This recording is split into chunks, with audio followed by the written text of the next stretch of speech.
you need to work, depending upon how well you want to do, and particularly if you're starting a company, you need to work super hard. So what does super hard mean? Well, when my brother and I were starting our first company, instead of getting an apartment, we just rented a small office and we slept on the couch.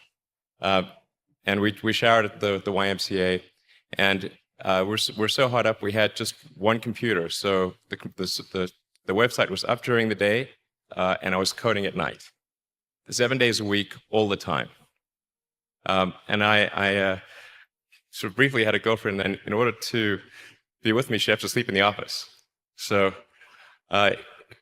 work hard, like I mean, every waking hour. That's the thing I would say particularly if you're starting a company.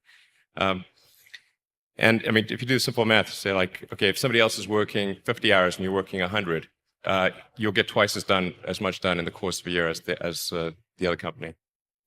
The other thing I'd say is that if you're creating a company or if you're joining a company, the most important thing is to attract great people. So either join a group that's amazing that you really respect, or if you're building a company, you've got to gather great people. I mean, all a company is a group of people that have gathered together to create a product or service.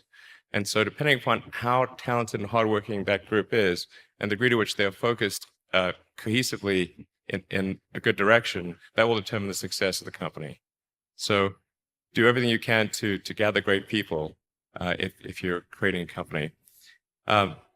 Then I'd say focus on signal over noise. A lot of companies get confused.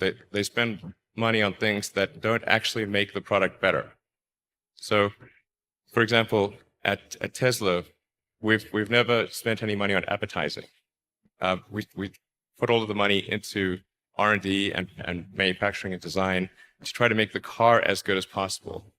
And I think that's the way to go. So for any given company, just keep thinking about, are these efforts that people are expending, are they resulting in a better product or service? And if they're not, stop those efforts. And then the final thing is to sort of don't just follow the trend. So you may have heard me say that it's good to think in terms of the physics approach of first principles, which is, rather than reasoning by analogy, you boil things down to the most fundamental truths you can imagine, and you reason up from there. And this is a good way to figure out if something really makes sense, or if it's just what everybody else is doing. It's hard to think that way. You can't think that way about everything. It takes a lot of effort. But if you're trying to do something new, it's the best way to think. And that framework was developed by physicists to figure out counterintuitive things like quantum mechanics. So it's really a powerful method.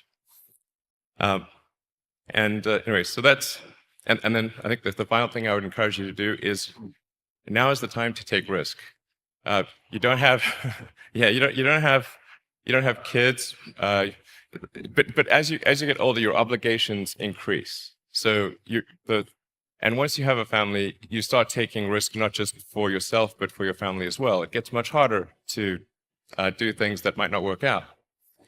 So now is the time to do that before you have those obligations. So I would encourage you to take risks now, to do something bold. You won't regret it. Thank you.